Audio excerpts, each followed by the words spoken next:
Hello, I am Jack. I'm Scroll.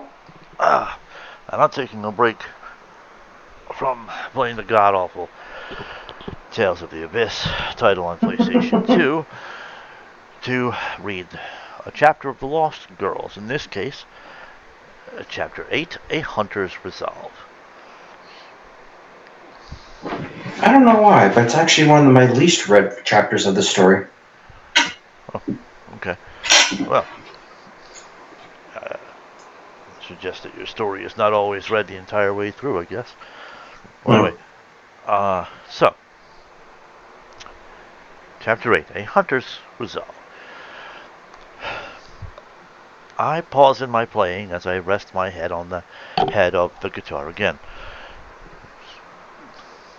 I keep my eyes closed as I just breathe.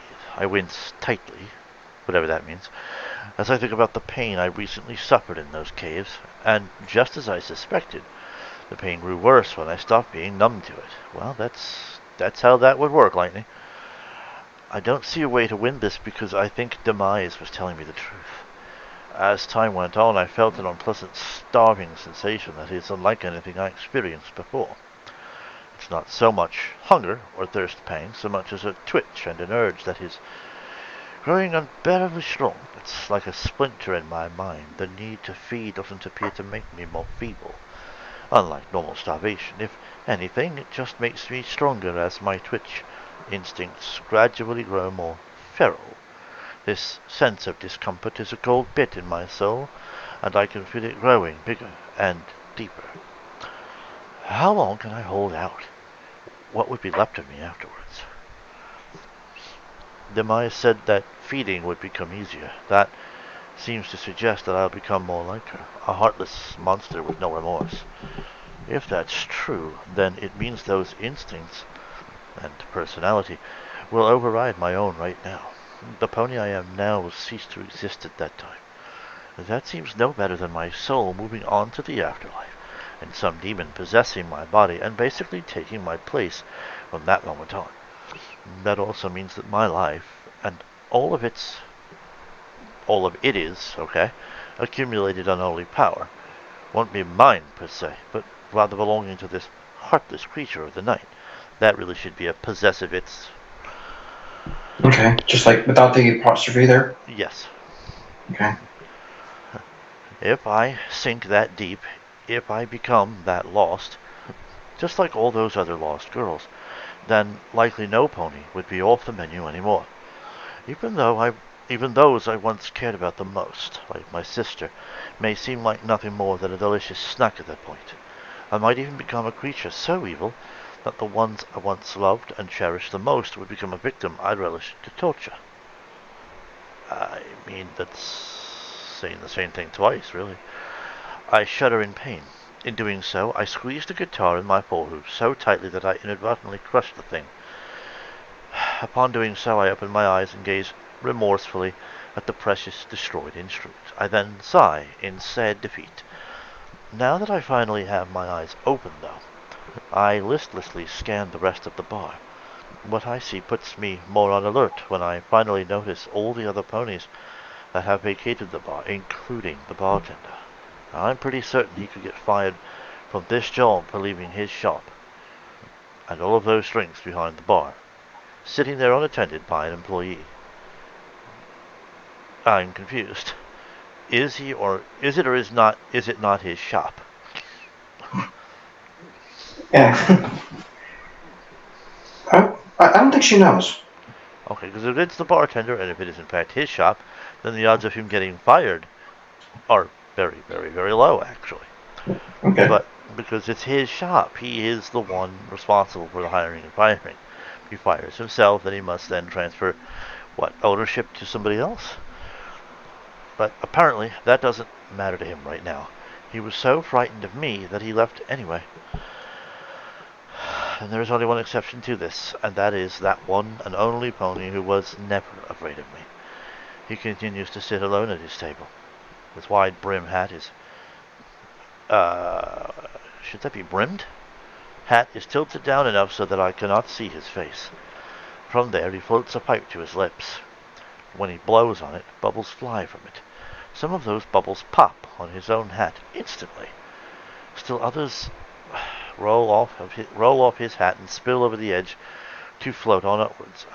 As before, I get the sense he is sort of staring at me were it not for his own hat. At the very least, he was paying close attention to me while staying perfectly and eerily calm the whole time. I get a distinct feeling he knows what I am now, and for some reason he feels so prepared to face me that he's not even slightly worried. He's just keeping this detached, professional cool about him that kind of feels chilling to behold. I think he's here to kill me. Before I can fully process how I feel about that, I observe him finally rise from his seat. Once he is standing, he brushes a hoop over his double-button trench coat jacket to straighten it out before he calmly trots over to me. He's clearly in no rush, as if convinced that it doesn't matter how quickly I try to make a move on him or not. It's like he's so accustomed to dealing with my kind that he's bored of it now. Meanwhile, I didn't know creatures like me even existed until recently. But if they have, and existed for a long while, it makes sense that hunters, like him, also exist in order to rise and challenge an unforgivable threat. But if all of that was true for a very long time, how come I never heard of either of them before, aside from fictional stories? Every pony I ever spoke to about subjects like ghost ponies, scuttapones, vam ponies, and zom ponies might be, admittedly, spooked at the mere concept, but overall always acted like they didn't really exist.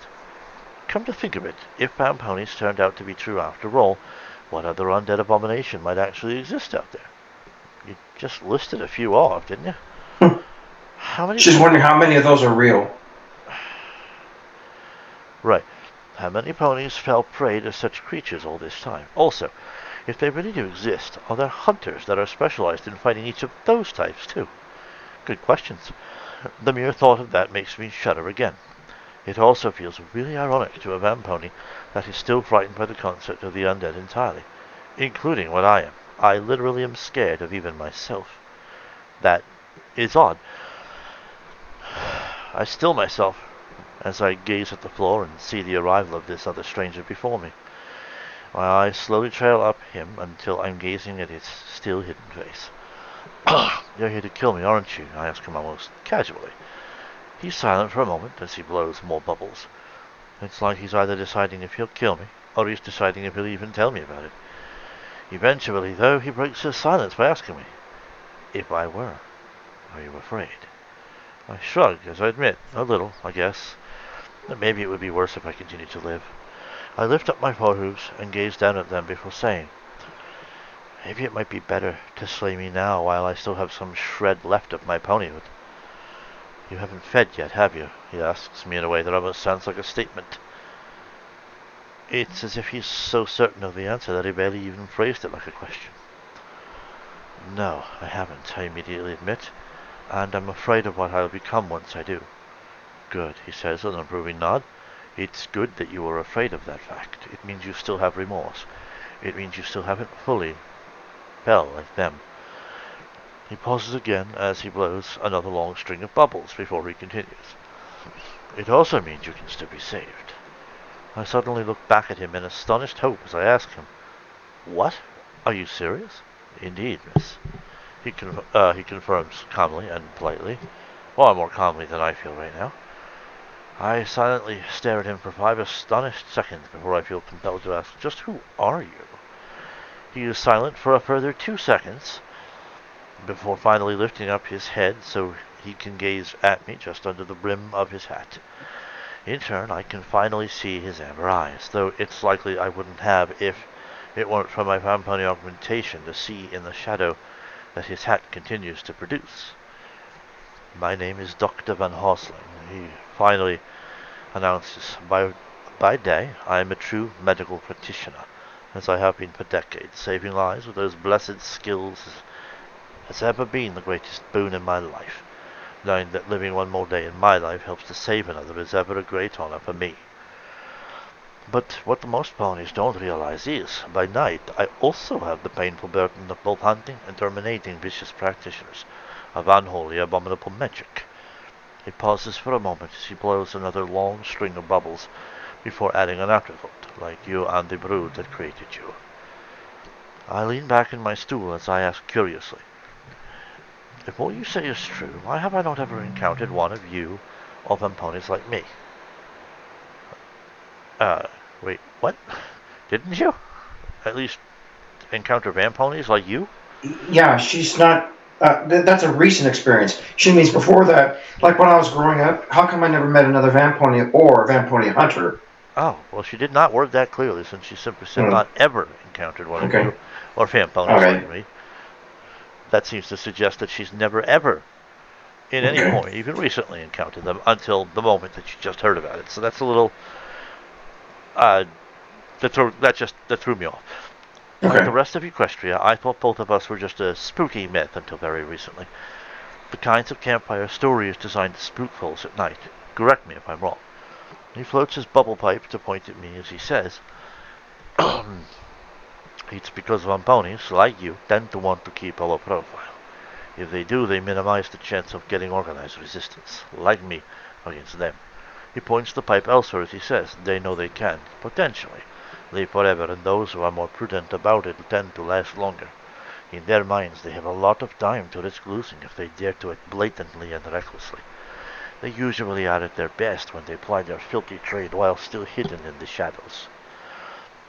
He floats his pipe to point at himself as he adds, as for hunters like myself, most of us are under royal orders to keep our grim profession on the down low in order to prevent spreading a panic. That is what's the word I'm looking for? An anachronistic turn of phrase, I think. Hmm. The only potential exception to this rule are those we know who are directly targeted by the unholy creatures. If they are, a warning or two might suffice to keep them out of greater danger. Once the danger has passed, then they too are typically sworn into secrecy, by royal decree for the same reason. Huh. You seem to be violating all of those tenets all at once. Well, she's now involved, and they are alone in the bar. He spins his pipe as he looks over his shoulder at the wall while he says, but rumors still spread, including from those who survive the ordeal. He looks back at me. I think some of those so-called fictional writers, who in turn are actually survivors of such a near tragedy, tried to warn the general public by disguising their warnings as works of fiction. That way others will still be educated on how to hoofle this situation without spreading too much panic about it at the same time. He gives a light shrug as he adds, and make a little profit off the tale as well. As for the Vamponies themselves, I think they like the mystique the stories about them creates.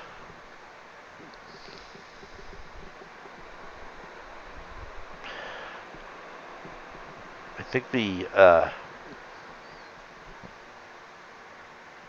functional noun that creates is attached to here. No, it is mystique, isn't it? Oh, it's just a weird reading sentence, but no, I think you have that correct. No doubt some of them might have been changed, might have even changed their approach to their victims on purpose, to model themselves after the stories about them in order to create a deeper sense of fear in their potential victims. And fear, he jabs the pipe at me, as you may know by now, helps them to feed more energy from their victims. As twisted spawns of nightmare, fear is everything to them. I look down with a sigh before saying, I see. And then I look back up at him with renewed hope as I ask him, and how can you help me aside from killing me? He nods at me to indicate to me as he says, I can help you because you haven't fed off another pony or creature yet. If you had, the energy you've stolen becomes twisted into dark energy, which then floods into your body. When that happens, the natural pony magic you started with gradually gets replaced. That's why ponies get more monstrous after they feed. The very act of feeding upon others strips them of their innate ponyhood a bit at a time. That's what I basically figured, I say, with a bit of surprise. Only I didn't realize the science behind it all until you explained it. He nods at me in approval as he says, then you are one really sharp and now more educated cookie. I don't want a sharp cookie, I want a tasty one. Anyway, in any case, that knowledge stands to your benefit because it makes you aware of what you have to lose if you move forward with this transformation. There is indeed a price for such power. With dark magic there always is. It can tempt some with the promise of a shortcut to power, and those promises are usually delivered to some degree. However, when the process is done, practitioners of dark magic are no longer the ponies they once were. The dark powers they use have corrupted them to suit its own will. It is most definitely an example of power secretly wielding the pony, not the other way around.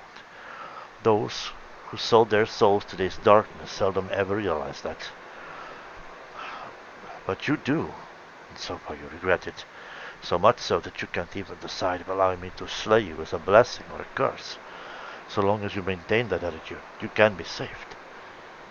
But exactly how? I asked, digging at the crux of this discussion. I am prepared to perform a special ritual for you that will give a special, magical mark that is not too unlike the cutie mark. As long as it remains on you, it will simulate the living status for you that is close enough to the real thing in every way that matters. If I do this, the augmented abilities of the Vamponies will fade over time.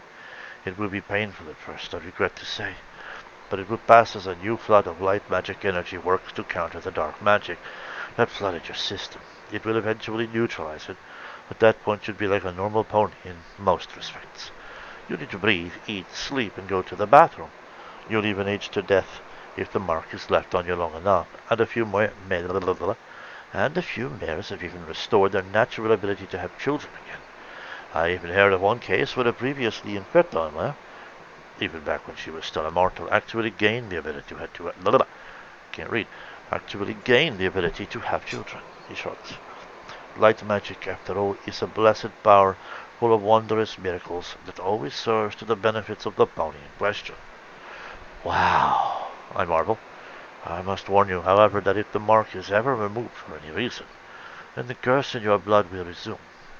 The hunger will return along with everything else that comes with it. He looks at me gravely as he adds, I'll also know when and if you ever remove the mark, assuming I'm still alive by that point. Every other hunter who knows of this process will be alerted as well. I can't speak for the others, but in my case, what I will do to you depends on exactly how it was removed. If I find that it was removed from you unwillingly by others, I'll simply put it back on you. He tips his hat courteously, with your permission, of course, madam. Yeah, okay. I nod, I nod in grateful acceptance as I say, of course. In addition, I likely also hunt down the culprit, or culprits, that violated your rights in the first place by forcefully removing the mark from you, and see to it that the pony, or whatever creature it is brought to justice. If, however, I find that you willingly remove the mark, then I might not be so lenient. I'll probably at least listen to your reasoning, and if you are willing to have the mark restored. But if you refuse the latter offer, well then, let's just say that I'll use alternate methods of putting an end to your curse to this world. I want to make that perfectly clear to you. I nod in acceptance again, but this time more grimly, as I repeat, of course. He takes a deep breath, slowly releases it, then says, with all of that said, I'll have to add that the ritual itself isn't cheap. It requires powdered gems of multiple types and plenty of light magic energy to bless the materials. Please don't needlessly remove it or allow others to do so. I still always consider saving a willing pony from the jaws of damnation worth it, mind you, but it still doesn't make the whole process cheap. That mark is there to protect you from the worst effects of the curse. In other words, it's your friend.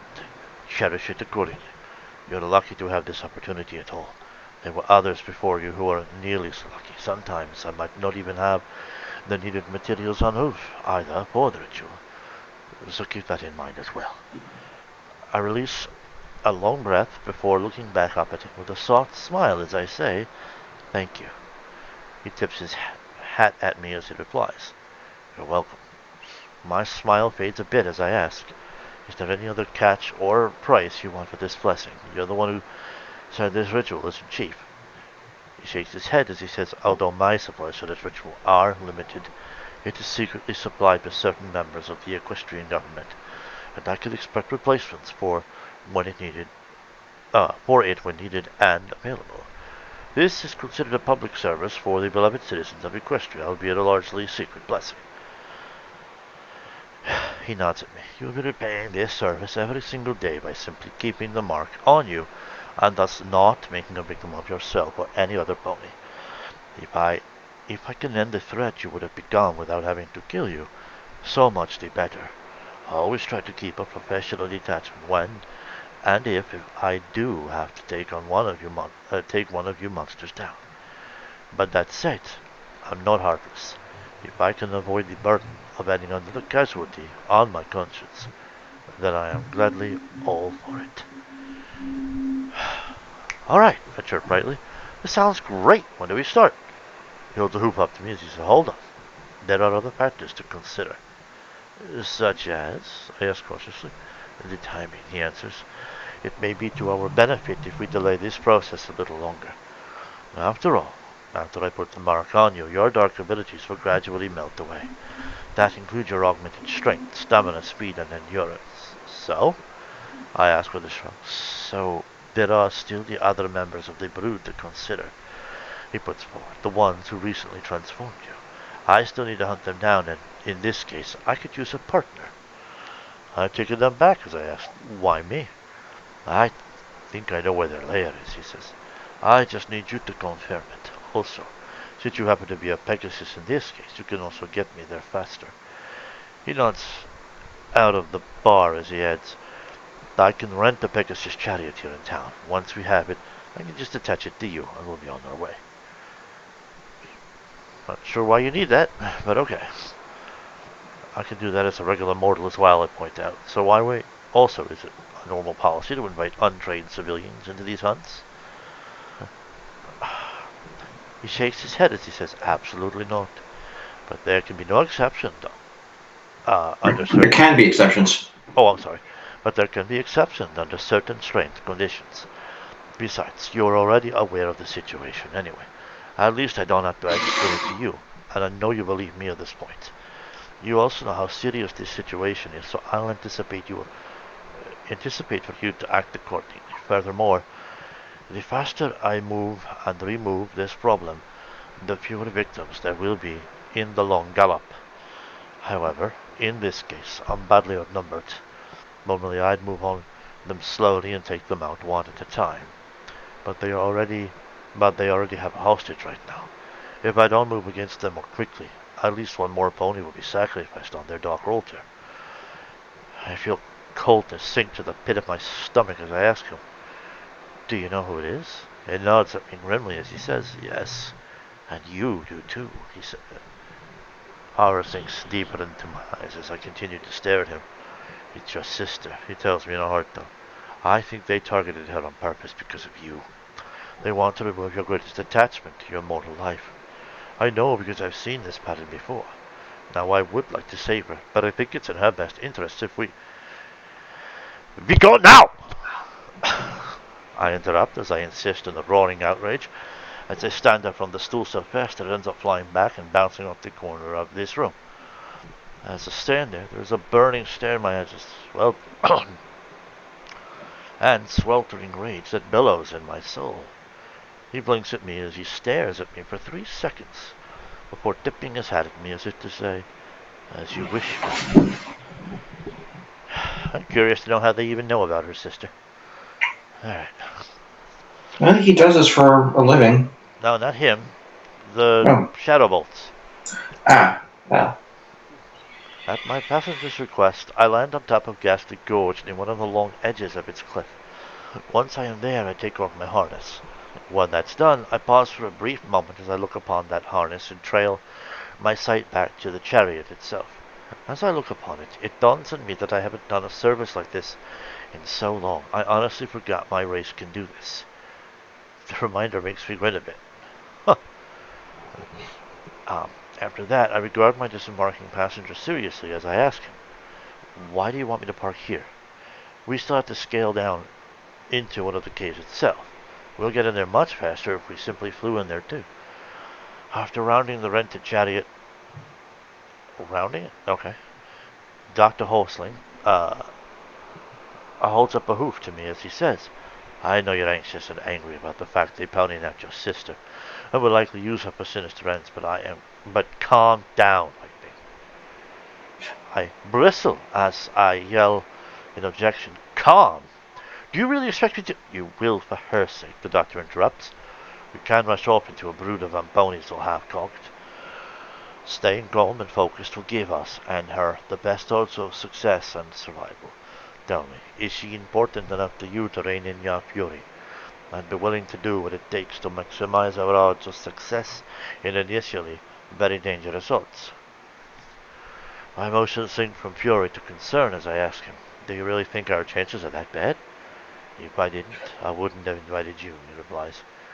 There are much safer options for me instead of rushing off into their turf and facing them all together.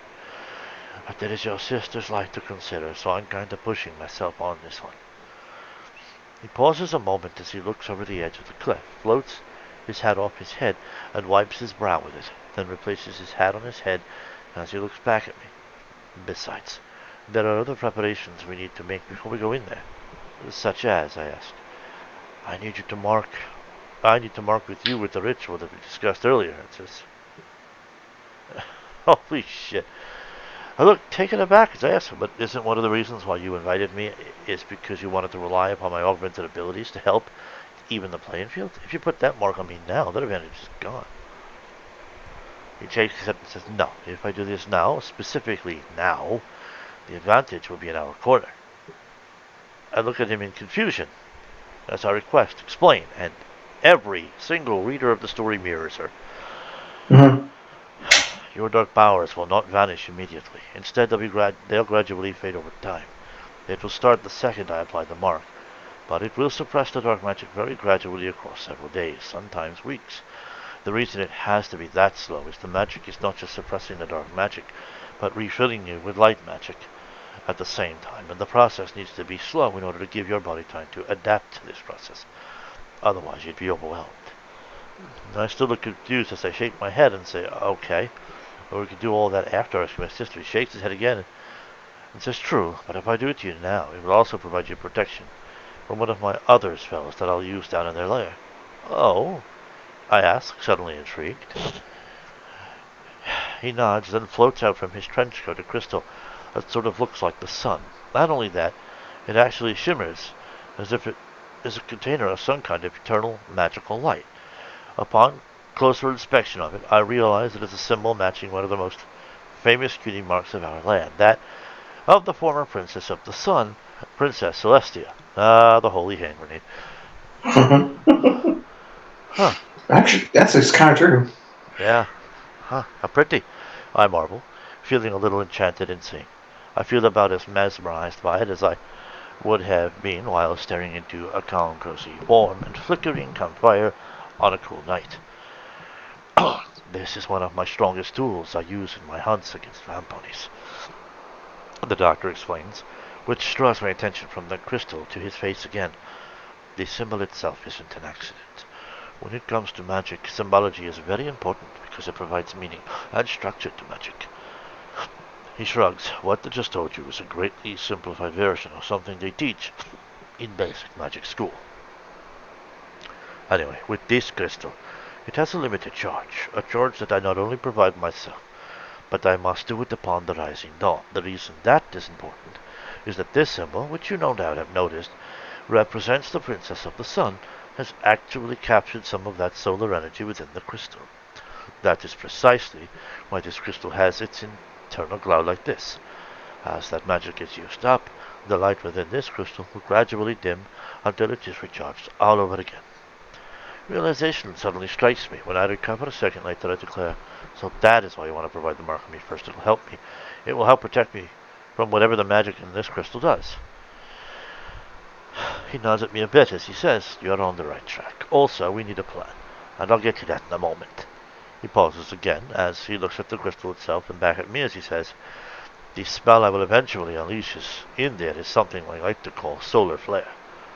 I grin as I commend cool name. Pay attention, he orders me seriously. Okay. My grin fades and I nod at him seriously to continue. So he does, yes, the mark will shield you from the effects of the Solar Flare spell. But you also need to know that it does to others who aren't so protected like the other members of the brood here. I nod again as I pay very sharp attention to him. First of all, when I unleash this spell, know that we're on a time limit from that point on. From the moment I start to the moment I cancel this spell, which will require most of my concentration, the magic within this crystal will gradually deplete. We must complete our mission before that point. I nod seriously again as I understand. He waves the crystal at me. Understanding. Oh, I nod seriously again in understanding. He waves the crystal at me as he says, "Mind you, I said I would require most of the concentration, and that can be disrupted if I take too much damage, or get too distracted, or worse, I'm downright. I think he meant outright killed, but okay, downright killed. Realization sinks into me again as I say, so that is what you need me for. You want me to protect you while you hold this spell up." He nods again. He nods at me again as he says, "Correct, and here is why. The effects of the spell are very bright. It may blind any pony, even the living, especially if our eyes are adjusted to the darkness. I will try to give you a signal to warn you that I'm about to use the spell so that you can close your eyes when I ignite it." "What's the signal?" I check with deadly seriousness. "I'll nod at you briefly. You will see my... You will see me by then," he replies, which causes me to give him another nod. But then I furrow my brows as I wonder something. Wait a second. Does that mean I won't see you before that moment? I check. In which case, seeing him again should already serve as a signal, but he says that I'm not correct, which means you are going in first and lower their attention. They'll be expecting you anyway because you are the most likely reason that they have chosen this particular target. And now it confuses me even more. The reminder of my pony-napped sister sparks another flare of anger with me, but I squash it down this time because I want to listen to him. The reason I need you to distract them for a little while is because there's another spell I'm going to set up around them. But that spell takes a while, and I must be careful to make sure that all members of the brood are in the radius of the spell. If they are, and I successfully pull off that spell, then what it will do is trap them within the barrier, and it will enhance the effects of the solar flare at the same time. "Nice," I say with a small grin of approval. When I cast the prison spell, I reveal myself shortly later, which makes me a target, especially after I cast the second spell. The solar flare itself, they recognize me as a dire threat from that point on, so you must protect me while the effect of the second spell gradually takes place. Okay, I agree with a nod, then ask which is. The solar flare spell simulates the effects of the rising dawn of the sun, except greatly weakened. Unlike the normal sun, they won't burn away as if they spontaneously combusted. So less like the holy hand grenade. I look confused as I point out, wait a second. That didn't happen to me. Why would they burst into flames if it caught in the sunlight? I'm merely weakened. Because you haven't fed on living ponies yet, he answers. Which in turn means there is less dark magic within you. Remember, feeding gradually replaces your natural light magic that you're born with. All ponies are innately born with light magic. That's where our cutie marks come from. Okay, I say, with a lift of an eyebrow. So, the reason the sunlight will affect them stronger is because they already replaced all their natural light magic with corrupted dark magic? Correct, he confirms with a nod. But you said that this spell is weaker than natural sunlight, so if natural sunlight would cause them to burst into flames immediately, but this spell is weaker, what will it do instead? There are several phases to it, he tells me, which I accept with a nod of partial understanding. In the beginning, there is a bright flare that will affect even the living. Close your eyes at the right moment and you'll be fine. And not because of the mark I will give you, you'll be immune to all the rest of the effects that I am about to list. For those who are not living or are unprotected, unholy spawn, the next effect is common but not foolproof. Is common but not foolproof. Oh, good grief, I can't read. The next effect that is common but not foolproof is that most mountain ponies are stunned for a few seconds because the solar flare spell is sudden, intense, and very painful for them. Their bodies go into system shock. Okay, as a result of this spell and because of that, most simply can't act at all for a short while. They need a moment to adjust to it, and the exact amount of time that happens varies with each target, in even each instance. Some are so sturdy that they are hardly affected. Others recover a few seconds, and still others take longer. It all depends. I nod. So it depends on their saving throws. Apparently. I nod. I nod. After that, he continues, the rest of the effects of the solar flare takes place across the duration of the spell. What it will do, instead of burning them, is weaken the dark magic within them. Kind of like what happened to you in the sunlight. It will be similar to them except the effects are cumulative. They'll just keep weakening more and more. In Phase 2, they'll weaken so much that all of their augmented abilities will basically reverse on them. They'll be as feeble as they would have been physically strong. They'll be as sluggish as they would have been fast. At this point, even a normal living pony would seem super powerful to them, as they have basically become as weak as a newborn kitten. Yeah, but those kittens still have their pointy bits. And, most importantly, their regeneration will actually reverse into degeneration. Whoa! I gasp as I realize how big of a deal that is. He nods at me emphatically as he says, the reason that happens is because by then their dark magic is so weakened that their physical bodies start to revert to its natural state, which is that of a corpse. The longer they have been undead, the more severe the decay will get when they reach Phase 2. The effects of this stage are also cumulative. It takes time for their bodies to rot and decay into the state they always should have been ever since they died, so keep that in mind. Well, as well, because that also means that if they died very recently, they'll barely degenerate at all during this phase. Okay, I accept, with a nod of understanding, as well as adopting a distant, thoughtful look as I mentally skim over the possibilities based on what he said to me. In Phase 3 of the spell, so much of the dark magic has left them that they are totally paralyzed because the magic that their bodies came to exclusively rely upon is 80 or more percent gone by then. Without that magic, they'll be almost as still as normal, rotting corpses, except they aren't fully dead yet until the proper steps are taken. I warn you, they might look like old and decayed corpses by that point, but I assure you they could still regenerate if the spell ever stops, and the proper steps aren't taken to finish them off for good. Which is, I check, leave that to me, he instructs me grimly. Oh, so you'll have to interrupt the spell you just said shouldn't be interrupted to do the thing. Got it. I sigh, then ask. So, when they reach stage 3, we have basically won, right? The doctor gives me a stern look as he warns, only a fool underestimates his or her opponents. Let me tell you this now for your own good. No matter how feeble or defeated an opponent may appear, always treat them as if they have a serious chance to actually kill you. I am taken aback so severely by that grim warning that it rings in my very soul. It greatly humbles me. Afterward, all pretense of false bravado fades in me as I reply with a very grim and focused nod of my own. After all, this adventure is for the sake of my sister. I will not brook any slip-ups with the stakes this high. Just so you know, I do have a few magical healing potions on my person. The doctor informs me far more casually, but still with a grim edge to his tone. I am both a doctor and a vampony hunter. After all, those things come in hoofy with both of my professions. I nod as I say, that makes sense, and I'm glad you have them. You'll also need to know that their effects don't take place immediately. Whomever drinks them will have an effect as if their natural healing is greatly accelerated, albeit temporarily.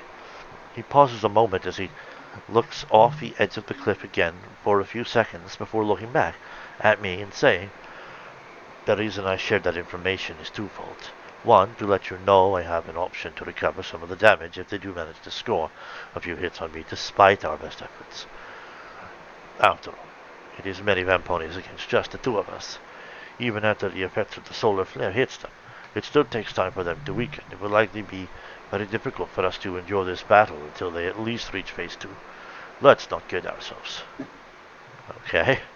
Sounds like an incredible disadvantage to be sitting there trying to cast this spell then. I think about what he said to me for a moment before I nod to him and say, okay. But what's the second reason you told me this? He sighs, sadly, as he looks down for a second before looking back up at me as he tells me. The second reason I told you this is because there will probably be a very strong chance your sister will need some of these potions. By the time I'm ready to unleash my first spell, by whatever means necessary, stall and distract them away from me. He flinches in pain as he adds, even if that means they score a few hits on her. Just stay calm and keep them talking. Keep them monologuing. Oh, dear God. I just stared him blankly with horror. Any damage they do to her I may have a chance to fix later, he reminds me. Remember, I am a true medical professional as well. I can most likely fix whatever damage they do to her as long as they don't outright kill her, especially if I'm equipped with a full medical facility.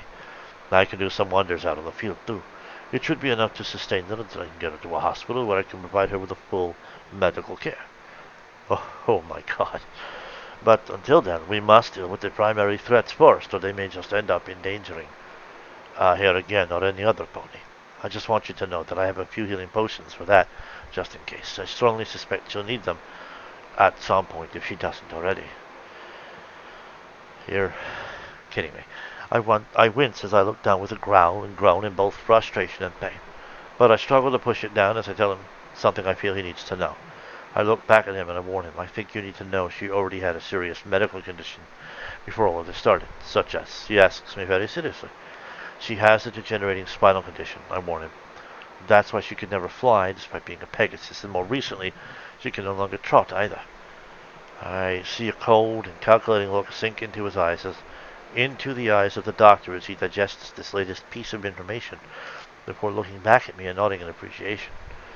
Thank you for telling me that. I'll keep that in mind. Anything else I need to know before we venture down there? I check. Yes, he confirms with a grim nod.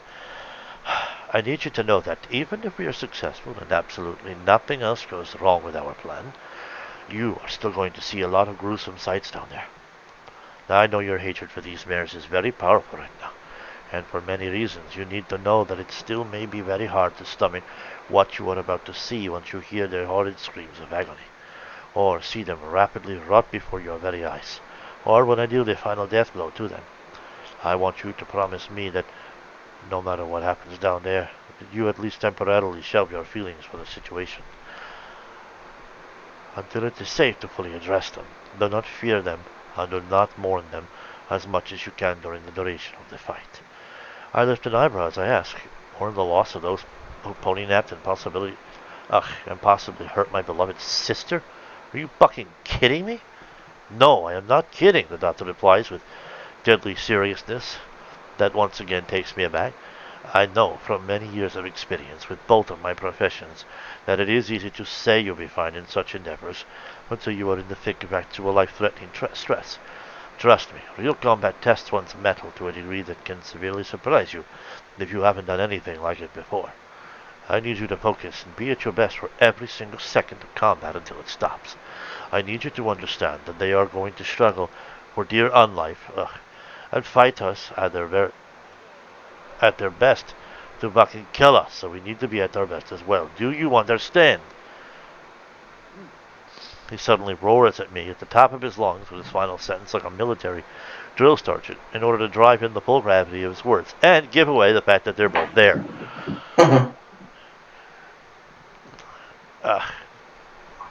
I go, feeling suddenly really small and spooked before him. Spooked. Oh, okay, sure. Then I just nod at him. I tell you all of this for the sake of your sister as well, he reminds me. When the time comes, lock that thought into your head and heart so tightly that you don't have room to feel anything else, no matter how much you want to. Mourn later, after the danger is done.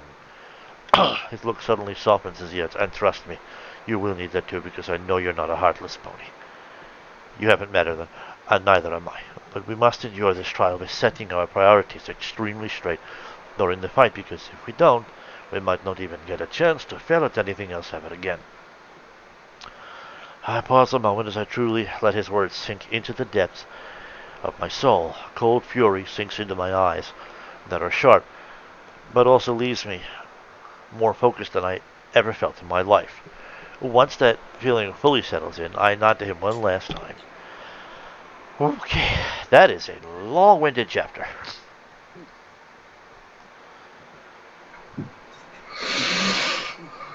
That is an astounding amount of dialogue. The doctor just continues to run on in paragraphs long bits of dialogue. Well, you follow along with it, right? Understanding what he says and why he's saying it? Sure, it was basically hand holding the whole time anyway, so Okay. I would have no trouble understanding it, but that's not the issue. It is so tedious to read Okay. uh, at this point. It just. This is was a challenging chapter to get through. It was mostly a slog, I'd have to say. I know I'm being harsh, but yeah, a slog in that it spends a lot of time talking and at least one or 2 points contradicting the doctor contradicting himself. It just it's setting up for what promises to, I hope, be a pretty decent action sequence or two. Some drama, and some uh, like thriller stuff. But this chapter right here, it may well be the single most injurious to your whole fanfic. Okay. The other thing, Well, what? it was the least read too. So didn't know why, but I saw that there was a problem with it. I feel like a bunch of your readers, this might be where a bunch of your readership kind of dropped off. It got to for me, especially with the Doctor himself, very very long winded, and Lightning Dust was so quick to about face on anything that she was saying, or to even really like genuinely argue anything, that it felt inorganic in a lot of ways. Okay. Like I said, no real difficulty following what all was being said. The Doctor was clearly and step by step explaining everything as if they have the time to stand around and have this long conversation while her sister is in there being threatened. Strikes me as exceedingly strange for somebody who himself was lamenting the urgency of the issue and then stalls out in this way. Okay. Well, there's a bunch of this that comes back in later chapters, so it was still necessary to put it down. Well, so what I'm hearing from you right now is that you went over all of this now, and you'll still be going over all of it at later points. Yeah, well, yeah. It like she was trying to remind her of what's important to keep in mind about this going forward. Things that'll help give her courage. Gotcha. Under strenuous circumstances and all that. Also, what his plan is. This is at least the plan. It might go wary later on, but this at least was established what they were trying to do. So less a review than a callback, I guess. Hmm. All right, that at least makes some sense. And at least then this chapter is. You skip this chapter, you might find yourself a little confused in later chapters about what's actually going on or how Lightning knows about particular things. Me, I'm still stuck with the question of how the Shadowbolt Brood found out about her sister. Yeah, if you skipped this chapter, you didn't know about the sister being kidnapped. You didn't know that she was teaming up with the Doctor or why, and she's suddenly at the Ghastly Gorge. Yes, but I still don't understand how they knew about the sister in the first place, with or without this chapter. So. Well, Lightning's famous, and Demise did some research. Okay. Research that apparently nobody else could have conducted to come to the same conclusion.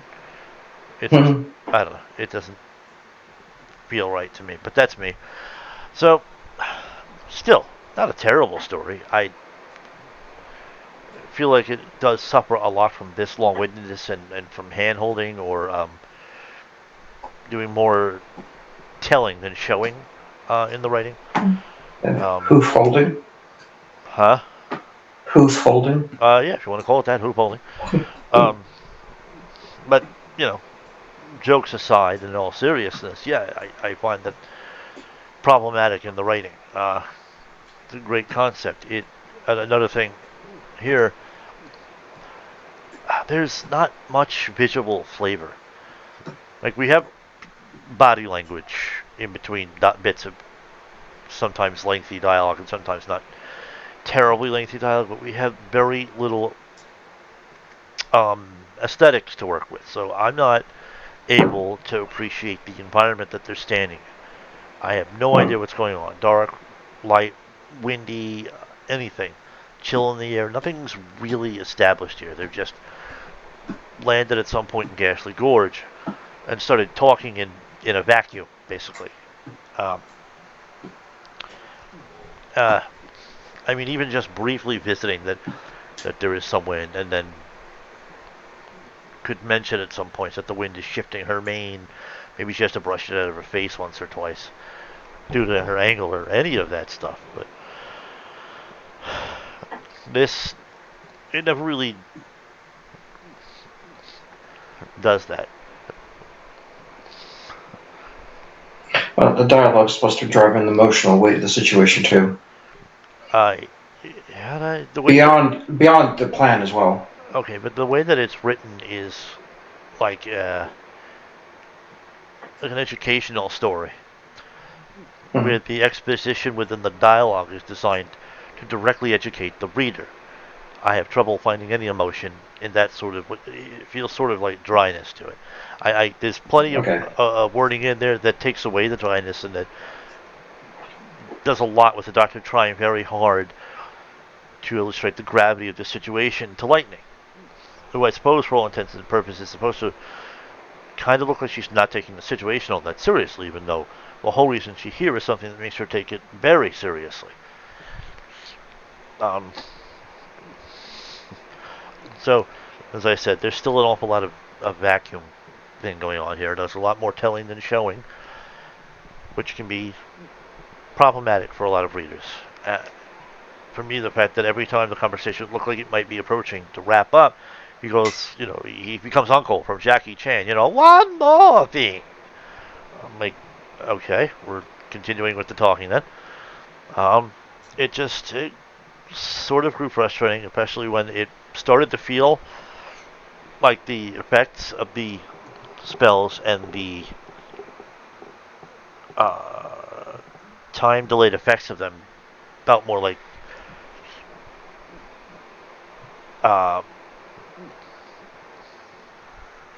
they were needed by the plot. So they were contrivances to make sure that the battle to come has its own moments of tension in this way, which is at least you're doing it now and establishing those rules, and they aren't just kind of popping up sort of randomly in the middle of the fight. That's way more annoying than this is, and it's good to have a spell that's just not an automatic kill all. That would completely sap all the fun and tension out of it anyway. So Yep. It just is. I don't know. Again, it's not a terrible story, not at all. But it is in moments like this where the dialogue is, I guess, structured to carry the emotional weight of the story. It becomes a more difficult read. For me, it does anyway. I mean, there are sure to be folks out there who prefer a more dialogue-heavy thing. This is very dialogue-heavy, at least here. There are plenty of other parts of the story where it's not. And there are points where you do attempt to incorporate visuals, like in the house when she's talking to her sister. But, and I said it back then, it left me kind of confused about what it was I was supposed to be visualizing, what image I was supposed to have in my head. I wasn't really fully grasping it. But you are a good writer. You put out. You're welcome. You put out a lot. You do grow as a writer. But you're helping me write one of our stories at this point now. It's definitely our, not my story, but um, you bring a lot to the table, and I don't want to sign off on this without making that abundantly clear. Without, what I don't want to end this on a note where all I've done is critique and highlight negatives about this chapter or the story overall. So I do want to talk about some positives, like that you watched the Lost Boys movie, the first movie. I didn't know there were three until recently, but the first Lost Boys movie, and you turned that into this story, and you adapted it. You didn't just like try to do a replace all of pronouns from the script to turn it into a story that's basically just a strictly ponified version of the movie. You've adapted it and made it different. You chose, I thought, a very compelling character. I personally don't think you have handled her character all that well. And her. You mean Lightning? Yes, Lightning. And Okay. when I say that, I mean that her evolution or growth into a more likable, sympathetic character has not felt terribly organic. Uh, I mean, including a sister, particularly one that she has to look after, is fine. Her continued resent of the sister makes a lot more sense for the Lightning that we would have gotten to know from the show's run, but it feels like there was not as much build up as there could have been to her having changes of heart, seeing things a little differently, or any of that. One thing I really did like, I think that's very cool, is that her connection to the other two washouts, that really feels organic, and it does a lot more to illustrate how they interact with each other. Since they didn't look like a group of ponies that could ever have proper interpersonal skills, and so couldn't really develop a good relationship with each other, this story did a really good job of contradicting that. Of explaining how they actually stay as a cohesive unit, doing the things that they do, and having the uh, personality flaws that they, as individuals, have. So, Yeah, you know they can have quite a temper. One in particular. well, yeah, and you did a pretty decent job of that, I'd say, of illustrating his over the top temper type of thing.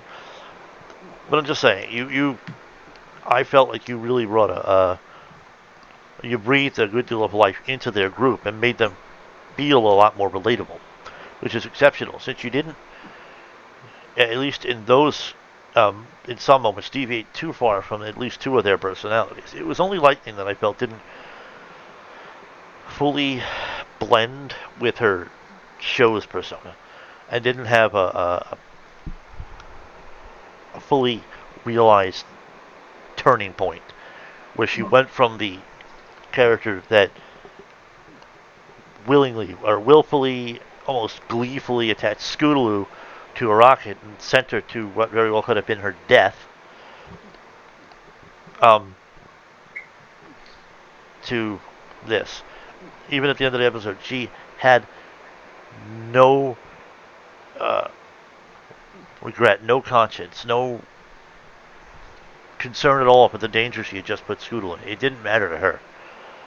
She had there was no contrition from her at all. She was off just as bitter as when she got there. And this story didn't, and it probably wasn't designed for that, but it didn't really explore that. So maybe it'd be helpful to write something of a prequel or something like that that just kind of it addresses that moment where she gets the notice that she's got to go take care of her sister, and she has to struggle with the conflict of having to leave the team and come up with the time to talk, to her teammates about it. Any of that could happen. This story, there was a moment where things kind of felt too fast. That's another thing about the pacing of this story, and it almost feels like breakneck. Also, I'm still not completely sure how far ahead of her flashbacks this part with Van Horsling actually is, but it feels like it's much less time than I originally thought. There's just a lot going on. Oh, and that passage of time I just realized could serve as partially reasonable explanation for how Demise came to know about the sister. At least it offers at that time to have come up with that answer. So, This is a chapter that's supposed to shift back to present tense, unless they're reminiscent about the past again. which is what I'm just yeah. And I'm saying is that I'm getting no feel for where the present is in relation to that past that she was rehashing for the reader's sake. I believe it's established in chapter 1. This is Nightmare Night. This is Nightmare Night, but that doesn't say what year or any of that. It seemed like it was fairly far No. ahead. So there's certain things that aren't that clear, at least not to me. I wasn't picking up on it. So It's after the show, but before the very far future point, right, where like the CMC grew up and all that. okay, so yeah, I'm saying is that it feels there are times when this feels more like a rough draft. It could use some polish at times, Okay. but I love the story so far. So I appreciate you sharing it with me and giving me the chance to talk about it like this. So keep up the good work. Keep writing. I want to see more from you. Thank you. You're welcome. All right, signing off.